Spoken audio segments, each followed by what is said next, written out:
Guys, our friends at Ridge have done it again. After creating the world's greatest wallet, they have now launched the Ridge key case. You no longer have to be bulked down by your old jangling keychain. You got to try it out for yourself. Click on the link in the description below. Use the promo code Chael. That's going to get you 10% off. And look how good it goes with my Ridge wallet. The Ridge key case secures between 2 and 6 keys. It organizes your keys in a compact silhouette and folds out for easy access. There are 6 colors and styles, including carbon fiber and my favorite, burnt titanium. The Ridge team is so confident that you like it, they're going to let you test drive it for 45 days. If you don't love it, send it back, get a full refund. Go to ridge.com/Chael to save 10% today, or just click on the link below. Islam led us into a little bit of his game plan. A little bit of strategy potentially as he goes into Charles. And all he said, I'm going to knock him down. His last 3 opponents have all knocked him down. I'm going to knock him down too. The difference is those opponents didn't follow him down to the ground. Now, I like that observation by Islam. It was a very weird thing when somebody didn't follow him to the ground. They should have followed Charles to the ground, all 3 of them. But all 3 opponents had some level of respect to the ground game of Charles. Now, I don't want to take away from that. I'm just sharing with you. My eyes have never shown me that.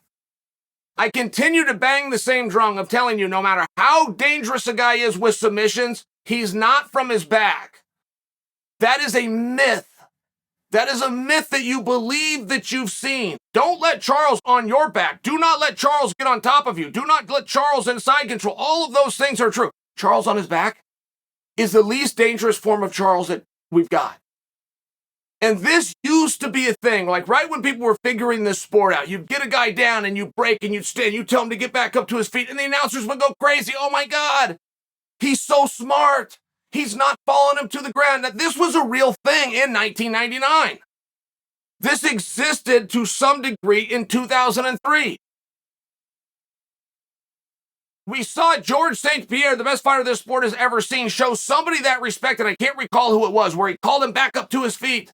And everybody thought, what a great strategy the coaches have put together. It's very rare that we see that.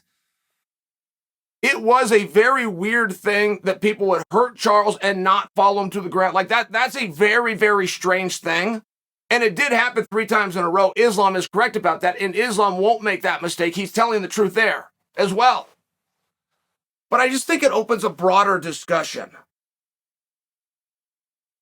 If Islam's only point was to say, I'm not afraid to fall him to the ground, if that was the real message, okay. I believe that and I accept that to be true. If he truly meant it, all very little, that I'm going to knock him down and then I'm going to follow him to the ground, maybe that's really letting us in on his strategy. Why would Islam be on his feet with Charles in the first place? He's not going out there to just show the world I can do this. He's had 16 other fights in the UFC. He's never attempted to want to show that a single time.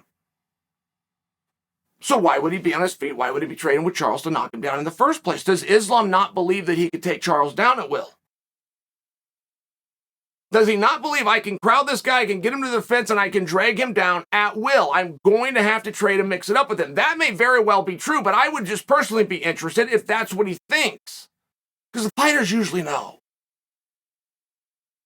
I don't know who the alpha is between those two. I think that's an interesting fight. And you will never know. But I assure you, between Charles and Islam, they already know who's going to win that fight.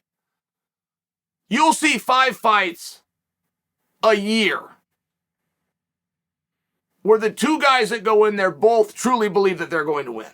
5 a year at most. I'm probably stretching that. Maybe 10 in a lifetime, where both guys truly believe I'm going to win this fight. One of them knows. And it doesn't seem to be the case here. And if Islam is studying Charles, he's looking at his wrestling, he's looking at his defensive abilities, and he's realizing I can't just go take this guy down. I can't just go throw this guy down. I can't just crowd him. I can't just cut off the cage. I can't just push him into the fence. All of the things that Islam has done until now, I think he's really tipping his hat to Charles Oliveira.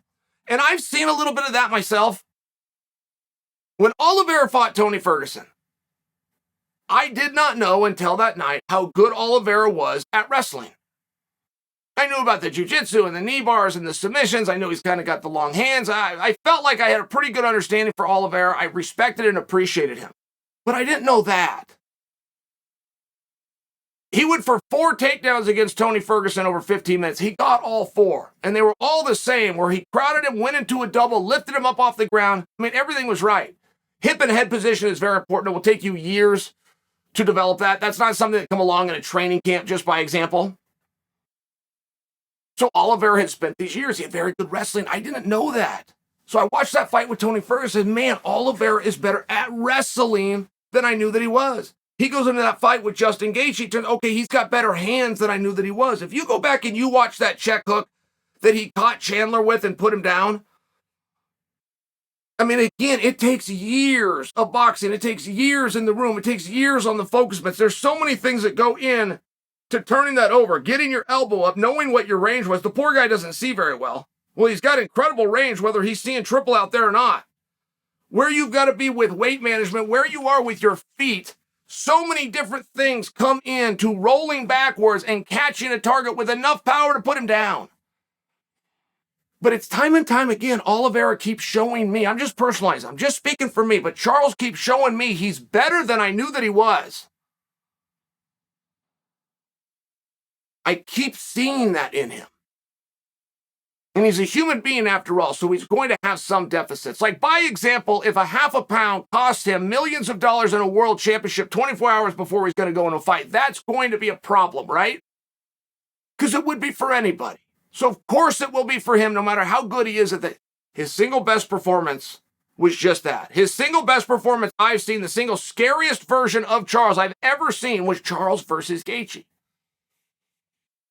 where there was no championship, there was no contractual participation, there was no of the night bonuses. They all got taken away from him the day before at the scale. He went out and fought just fine.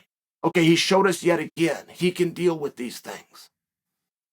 Because Charles made a little bit of a stink about the fact that it's going to be Islam, who he doesn't believe should be the rightful number 1 contender, and the fact that it's going to be on Fight Island, which he is perceiving as Islam's backyard.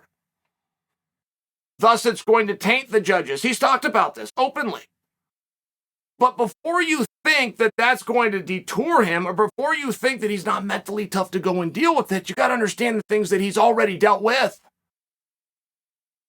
Not loving a potential decision by 3 judges who are yet to be named in a location that you think your opponent's familiar with, that's nothing compared to going to Arizona, where Gaethje's from, than having that commission take a belt off of you. And I'm just wondering what Islam is seeing. Why is Islam going to knock him down? Why is Islam going to trade with him? Is he trying to give a different message? I'm just as good on my feet as anybody, you just haven't seen it yet. Is he doing that? Or is he truly proclaiming for us, I'm going to be stuck on my feet with this guy.